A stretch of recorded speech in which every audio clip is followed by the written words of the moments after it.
የኢትዮጵያ ፓይለቶች ይህንን ቦምብ አውርደው የኢትዮጵያን ሰፊ ህዝብ ጨፍጭፈው ወደ ሰፈር መግባታቸው ያለ ጉዳይ ነው። ከግዳጅ ውሎ በኋላ ማታ ምናልባት ይህንን አጋጣሚ ከቤተሰቡ ሚስትም ካለችው ከሚስቱ እህት ካለችውም ከእህቱ ሌላም ጓደኛም ካለችው ከጓደኛው እንደ ጀግንነት አድርጎ ያወራው ይሆናል። እንደ እውነቱ ከሆነ ይሄ እውነታ ውሎ አድሮ እና እውነተኛውን ነገር ሲረዳ የህሊና ክክ እንደሚሆንበት ቢታመንም እንደ ግድያ ተደርጎ ይነገራል ወይም ይወራ ይሆናል።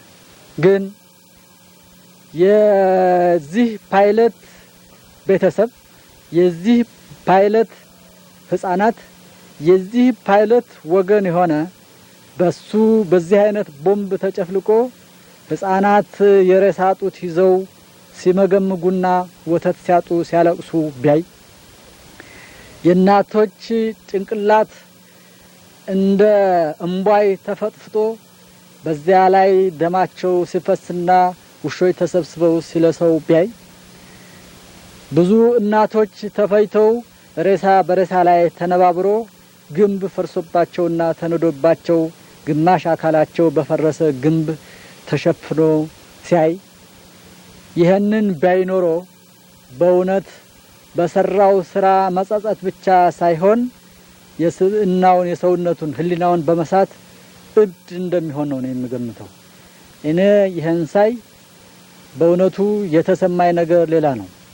ራሴን ለመቆጣጠር በማልችልበት ሁኔታ ላይ አድርሶኛል። አይንን እንኳ መግለጥ በማልችልበት ሁኔታ እንባና ልህ እየተናነቀኝ ነበር ያለው። ስለዚህ እሱም በነሱ ቦታ ሆኖ ባይ የኢትዮጵያ ፓይለት ከዚህ የተለየ የሚሰማው አይመስለኝም። በድርጊቱ በመጸጸት እብድ እንደሚሆን እርግጠኛ ነኝ። ከራሱ ጋር እንዲነጋገር ከራሱ ጋር እንዲጫወት እንደሚያደርገው እርግጠኛ ነኝ እና ይሄ ሰቆቃው ይሄ አስከፊ ድርጊት ይሄ ችግር በኢትዮጵያ ህፃናት ላይ እንዲወርድ በሰፊው የኢትዮጵያ ህዝብ ላይ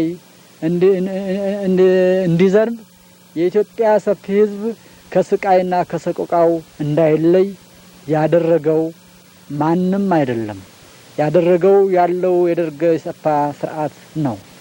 ደርግ እስካለ ድረስ ኢሰፓም እስካለ ድረስ ይሄ ችግር ይወገዳል ብዬም አልገምትም።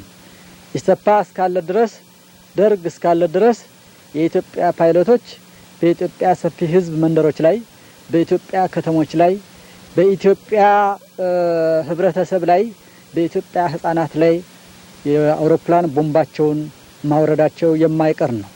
ይሄ ካለው ወታደራዊ ግዳጅ አኳያ የዓለም አቀፍ ህግን በመጣስ አንድን አገር የራሱን አገር በራሱ አውሮፕላን መደብደብ ማለት ካለው ስርዓት ጋር ያላቸውን መተሳሰርና ለእውነታና ለሀቅ ጆሮአቸውን ደፍነው ለመኖር ብቻ የሚያደርጉት መሆኑን ነው የሚያስገነዝበው።